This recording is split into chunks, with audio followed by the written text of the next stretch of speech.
And thank you very much for organizing this conference. I'm very happy to be able to present my work here. So this presentation will summarize the approach and results of my ongoing PhD thesis, which focuses on author-translators in contemporary Japanese literature. So to begin with, I will present my research subject and its methodology. Then, with examples taken from my case studies, I will focus on how translation functions as a transfer of symbolic capital, for writers. And finally, I will develop on how authors can build and perform a singular identity as authors and translators through this process.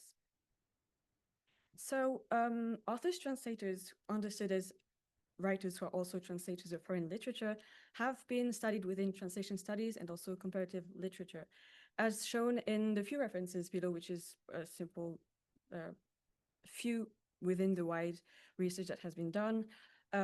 This phenomenon has been studied in terms of relationship to translation norms, how translation can be considered a creative practice for writers, but also in questions of self-translation and plurilingualism. And I think this morning's talk by David Karashima also shows how author translators can also be considered in terms of self-translation. And also many monographs on translation in authors' works. So we can see that this phenomenon is clearly not restricted to Japan, and it often focuses on textual and poetical elements. I think in the Japanese context, however, this phenomenon of author translators have been quite remarkable, both quantitatively and also in the terms of the status of the authors involved. When we think of the Meiji era, translation and translation had a major role in modernization of national literature. So writing and translating were very tightly associated and not as differentiated as it is nowadays. And examples like Morioga Yofutabate Shime reflect this major role played by translation, and it has also been quite extensively studied in Japan and for the Japanese case. And also concerning author translators in the 20th century, I think Inoue Ken's study on author translators from Showa to the 1980s, 1990s has pointed out that although translation practices have drastically evolved throughout this period, it has remained a way for authors to renew their literary styles and invent new ways of writing. And so if these studies have mainly focused on the textual level, I think Motoko Akashi studies, which propose to analyze authors who translate through the prism of celebrity translators, has proved the benefits of this discipline to understand how translations are valued, perceived, and produced in the Japanese context. So my work is built on all these different references. And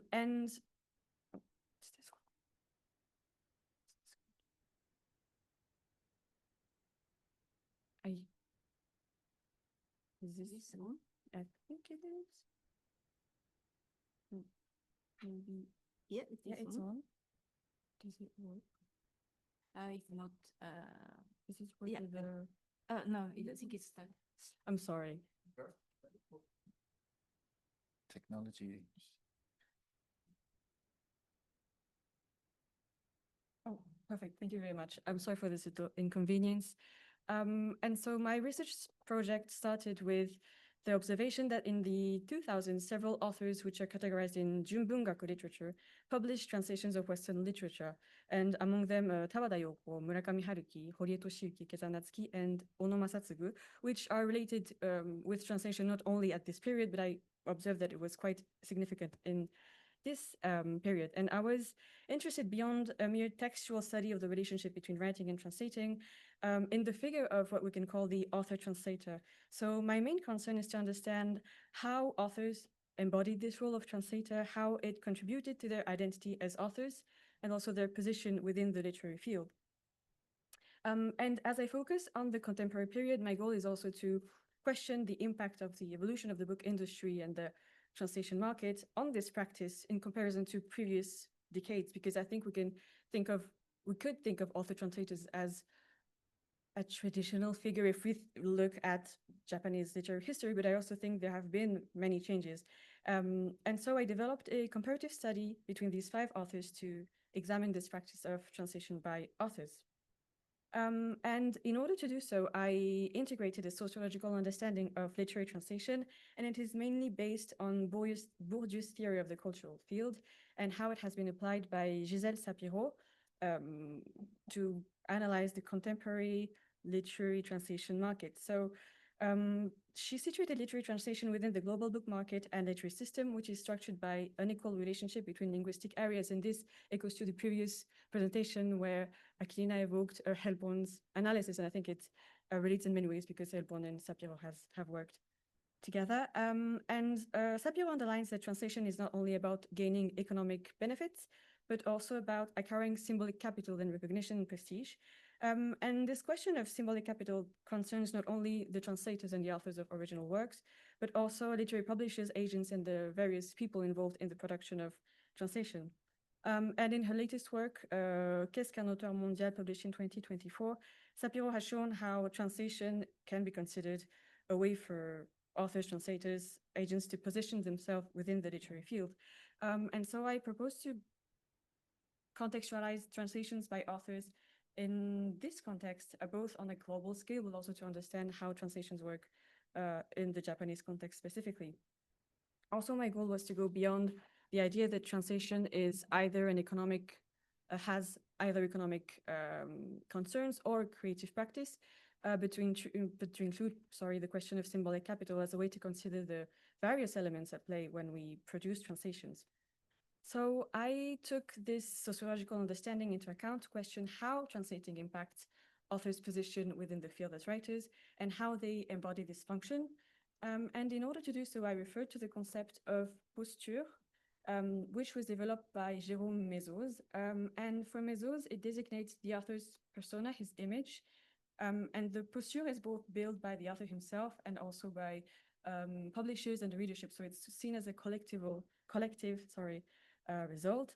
And while taking into account the sociological aspect of literature as a way to gain symbolic capital and to differentiate oneself from others, Mézos builds his analysis on the works of the authors and their discourses in interviews, paratexts, also the way they present themselves publicly beyond discourse.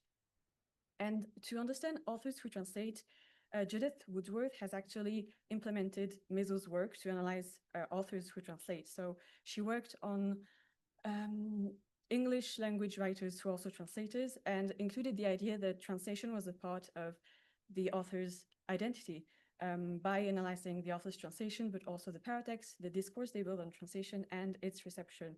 And so she developed this study on several American and English-speaking authors. And I propose to apply this, I would say, methodology to my corpus, so to analyze the posture of 5 author translators. And to do so, I confronted 3 types of corpuses. So the translation that the authors have published and its paratext to see how they build an image as translators and how they translate. But I also examined interviews and essays to see how they publicly mention their work as translators. And finally, I also included their original works when possible to see if it was also a place where authors could play with this image of translator and play with translation in general. So this was for the methodological context. I hope it was clear enough. If anyone has questions, I will be happy to develop. So in terms of results, and to understand how translation contribute to authors' position, how they build an image as translators, I referred to Pascal Casanova's analysis from 2002, where she develops the idea that symbolic capitals is gained through translation in 2 ways. The first is accumulation of symbolic capital or recognition, and she used this to analyze the way national literatures function. So I applied it on the scale, I would say, of authors who translate. So it's a bit different level.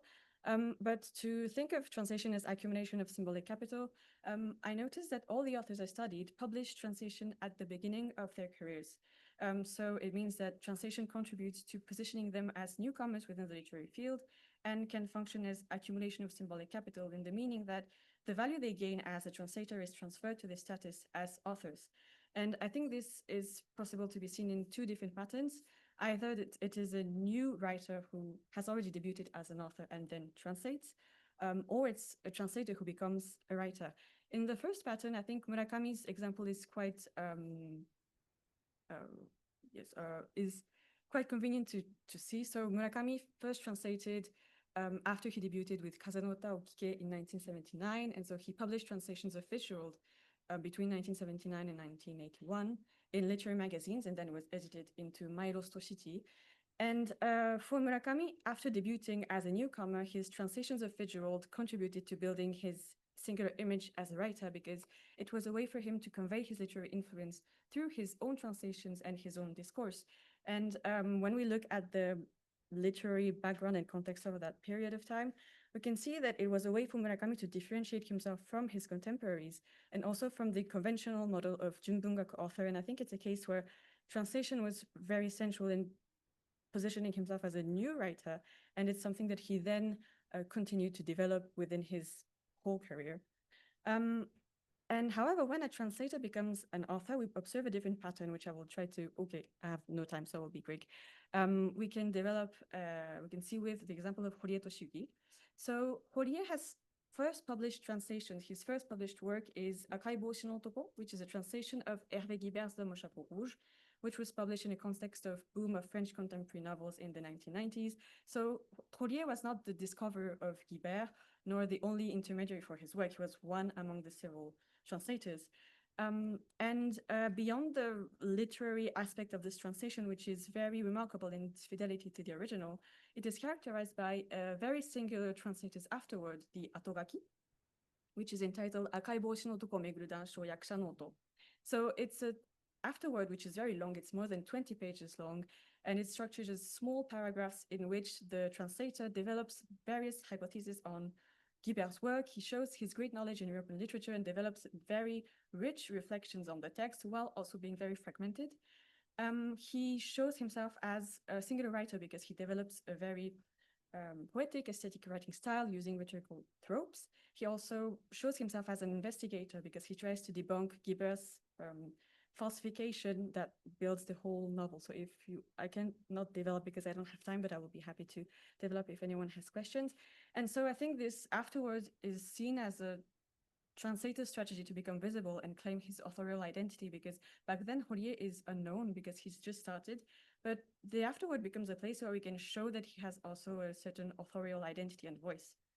And this strategy was efficient because after this translation, he started writing in literary magazines like Eureka, and started publishing his own original work in these magazines before having it published as books.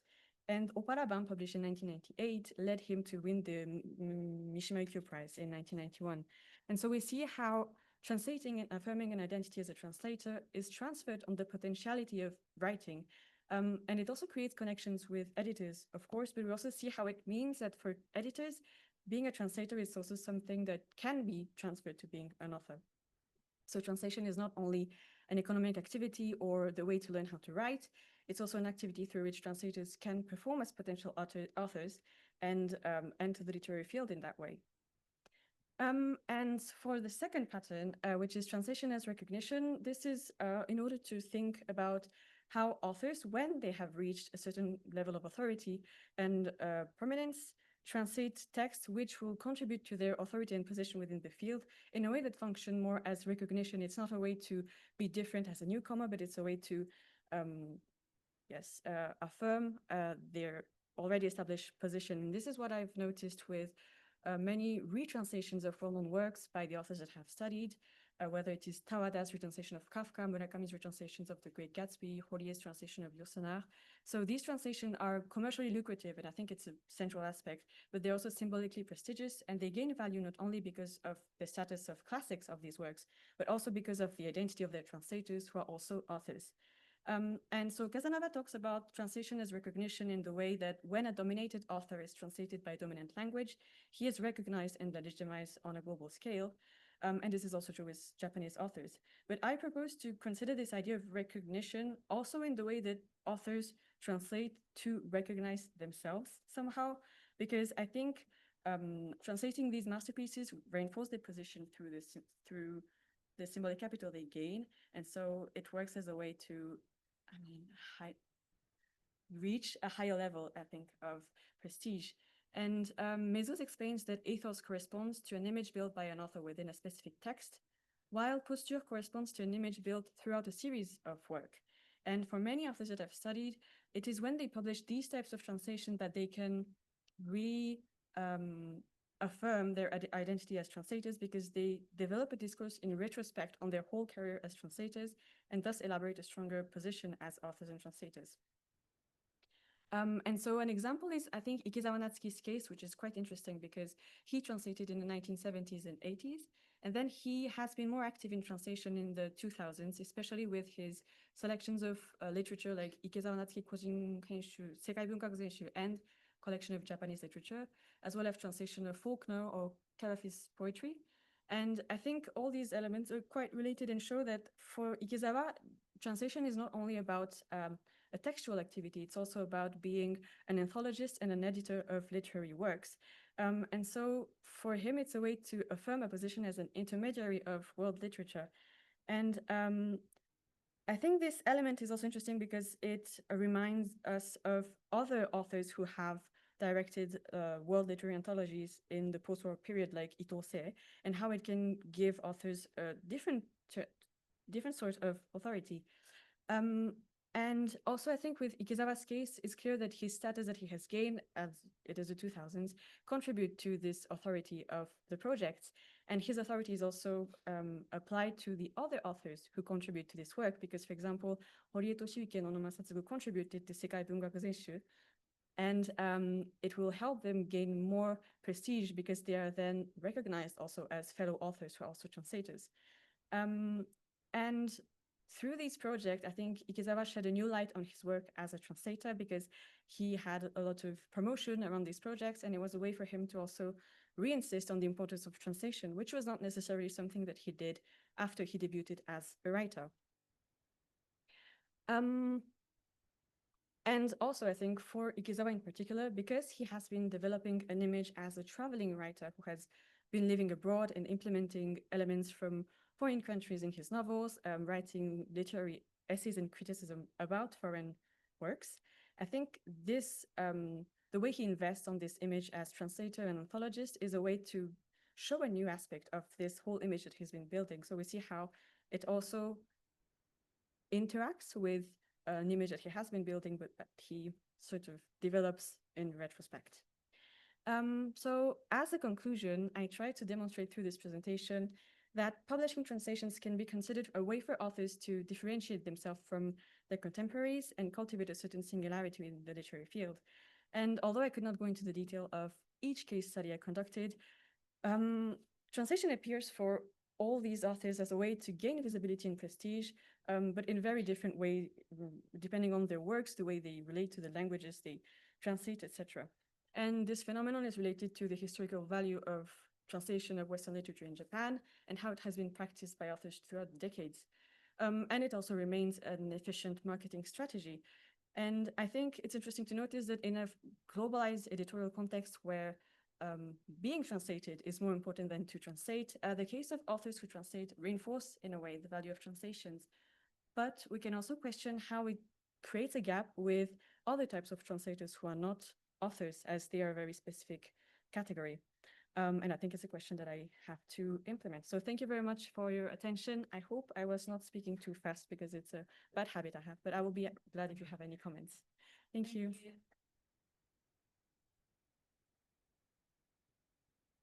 And this is the